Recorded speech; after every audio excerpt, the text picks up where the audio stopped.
What's up guys, it's sweetxsage here, and I wanted to give you guys 10 video games that give me Little Nightmares energy. I love that game, and I know a lot of other people did too, but after you play it, you have this kind of sense of, alright, what else is there? Well, of course there's Little Nightmares 2, which you guys can actually go get. Now I'm going to leave the link in the description, and you know me, I don't like talking very long for these intros, so I'm just going to jump right into the video.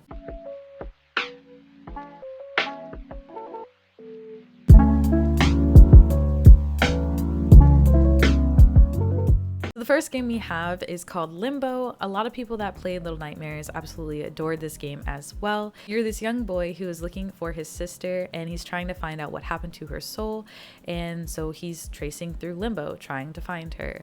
The reason why this gives me Little Nightmare vibes, of course, is the mysterious side of it, the dark side of it, but also the fact that it is also a kind of puzzle platformer game. A lot of the games that are on this list are going to kind of hit that mark as well. But Limbo looks like an amazing game. If you played this game or any of the games on this list, please let me know.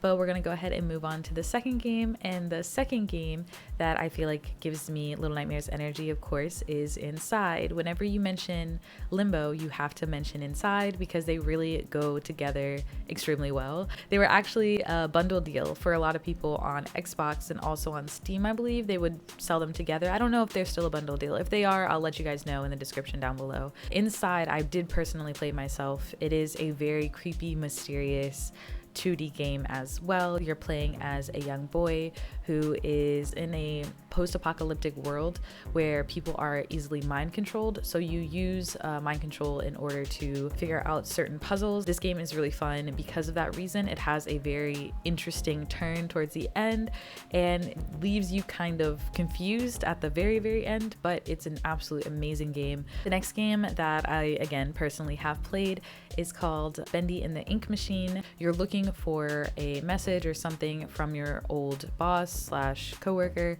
and you see that he has absolutely transformed the space that you used to work at into a large corporation. So while you're walking around and you look for things, you kind of run into this monster of ink, and you are basically using puzzles, using items that you find. You're helping people that, you know, are there to actually help you. You're running away from blobs of ink, and you're trying to find your way out of Joy Drew's studios. The reason I love this game so much, and also the reason it gives me Little Nightmare vibes, are because, again, the dark themes, but also because of the art style itself. The next game is very much a horror story. It is called Detention. This is kind of an older story, but it has amazing themes and is kind of similar to Little Nightmares. Not really, it's so much darker. It's so much darker than Little Nightmares. You play as the main character who is looking around the school, and of course the name Detention gives you a little clue into what's going on, but it's a very horrifying game. The animation style makes it 10 times scarier than a lot of other games. Really cool thing about this game is set in the 1960s in Taiwan. It has a lot of cultural themes that are involved with it, which makes it a lot more interesting to an average gamer like myself, because I love a good story and I love a lot of lore. So that's what you get when you play Detention. And the next game that I have for you guys is called Little Misfortune. Little Misfortune is a very seemingly innocent video game about a little girl who has little imaginary friends, and you basically find out in the beginning of the game that she's going to die that day, and so does she, unfortunately, because she can hear the narrator. So you travel with this little girl through her day, and you basically make decisions for her based off of how you're feeling, if she should talk to this person, if she shouldn't talk to this person, if she should follow this person, if she shouldn't follow this person, and you play through the game that way. There are little puzzles here and there for you, and there's little pieces for you to figure out what's actually going on and who to trust within the game. But overall, the game has some kind of mysterious themes to it, and it does kind of get dark, but not so dark to the point of like gore and that type of dark. It's more of a sense of sadness and very serious themes that are kind of within the game. And depending on the choices that you've made throughout the game, you get a different ending. The next game I have for you, I haven't played myself, but everyone has been raving about it for a couple years now, and it's called Sally Face. It's a very interesting platformer game where you follow a boy with a prosthetic face. His name is Sal, and he uses his handheld video game to help himself talk to the dead, and you basically find out that there is a murderer around.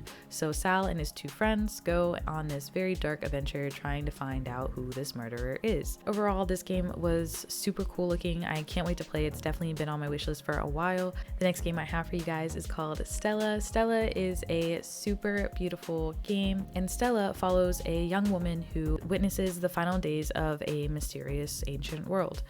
She has to overcome daunting challenges, treacherous terrain, and really big beasts. So this game would actually kind of be good to break up all the other scary games that are on this list. But Stela is available on PC and also on the Switch, so you can go get that there, and the links of course are in the description. The next game that I have for you is called Oxenfree. Oxenfree is one of my personal favorite video games that I've probably ever played in life. It was an amazing first game, and they are coming out with the second one. It's called Oxenfree Lost Signals. I think this summer. Play as this young woman Alex, who has a new stepbrother and has to go to a party with a bunch of other high school seniors, and by a bunch I really mean 3 other high school seniors. They party on this beach like the seniors from their high school do every single year, but then something strange happens. You play through the island by pointing and clicking and making decisions, and once you make whatever decision, you have a lot of consequences based on those decisions. Couple different ways to play this game, and you do get a couple different endings depending upon what you choose, which makes it so much fun. The next game that I have for you is called Darq. And Darq is a puzzle platformer that features a young boy named Lloyd. Lloyd has been trapped in his dreams. You're trying to help him navigate through his dream world. You do this by helping him learn the new gravity, solving puzzles, and sneaking past the terrifying creatures in the dark. As Lloyd tries to wake up, he seems to get deeper and deeper into his sleep.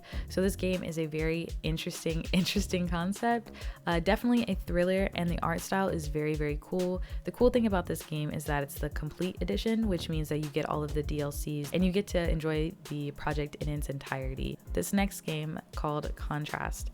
And Contrast is a puzzle platform game where you basically move between a 2D and 3D world in the blink of an eye. It kind of gives me Luna in the Shadow Dust vibes, where you're moving in the shadow world as the 2D platform, and then you're traveling everywhere else. But the difference is that it really is 3D in Contrast.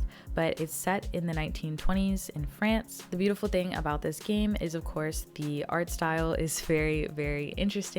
Definitely different than a lot of games that I've seen so far. The other thing that stood out to me about this game was the music. Because it's set in the 1920s in a completely different time period than what I'm actually used to seeing in video games, it had a very surreal feel about it and very dreamlike. So this game was something that was really interesting to me, and because the themes are semi-similar to those of Little Nightmares, I assume that everyone would enjoy it, and if you enjoyed Little Nightmares, you probably are going to enjoy this game as well. And this is the game that's the outlier for this entire list. It's unfortunately not available on the Switch, which makes sense because of how detailed the game actually is, being in 3D and 2D. It's probably not going to translate well to the Switch, but it is on Xbox, PlayStation, and also on PC. All the other games on this list are on PC, and they're also on your Switch. But that is all 10 games that I wanted to share with you guys that remind me of Little Nightmares. If you enjoyed this video, which I hope you did. If you enjoyed this video, go ahead and subscribe to this channel. I also stream on Twitch, and the games that I stream on Twitch are usually Animal Crossing, Stardew Valley, Calico, super cozy games. But I also stream Apex, and every once in a while I will play a scary game like the games on this list. Thank you guys so much for watching this video, and I hope to see you in the next one. Bye!